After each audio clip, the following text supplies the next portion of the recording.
Salut tout le monde, c'est Valentin du blog deslivrespourphilosopher.fr. Alors aujourd'hui, je souhaitais vous faire une petite vidéo à part pour vous parler d'en fait comment je choisis les livres que je traite dans le blog. Alors en fait, c'est très simple.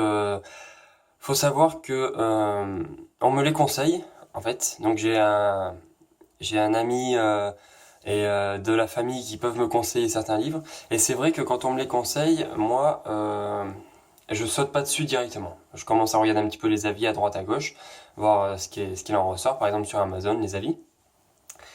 Et en fonction, je saute le pas ou pas.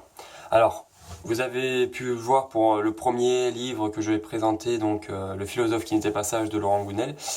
Quand j'aime, en fait, quand j'apprécie le style d'un auteur, j'essaye de lire les autres œuvres qu'il a faites, dans la mesure du possible évidemment.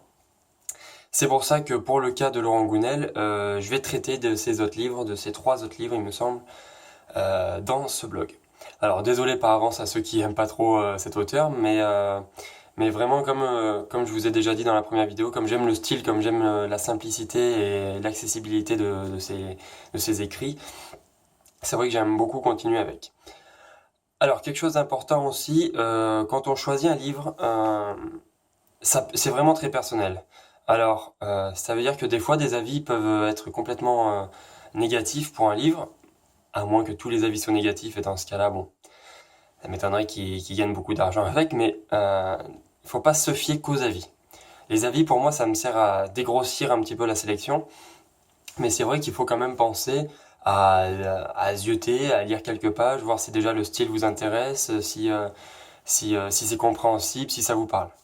Euh, Par exemple, je vais bientôt vous parler d'un livre de Hermann Hesse qui s'appelle Siddhartha. C'est un livre qui est sorti donc il y a 100 ans, il y a déjà 100 ans. Alors le style, il est pas hyper courant, mais c'est vrai qu'il est très intéressant à lire et que finalement, en prenant son temps et en lisant bien, on arrive à comprendre tout le message finalement de cet auteur. Donc voilà, ce que je voulais vous dire vraiment aujourd'hui, c'était... alors moi, je vous propose des livres, mais vous pouvez bien entendu, et heureusement, voir un petit peu aussi de votre côté. N'hésitez pas, par exemple, aussi aller regarder un petit peu en e-book ou sur si vous avez une liseuse, une Kindle, quelque chose comme ça. C'est vrai que moi, je le fais pas énormément pour les livres comme ça. Je le fais plus pour des livres de science-fiction, par exemple, que je compte pas vraiment garder. Mais c'est vrai que pour des livres comme ça, j'aime bien les avoir en papier. Mais c'est vrai que si vous souhaitez avoir une idée ou quoi, ça peut être très intéressant de lire en Kindle.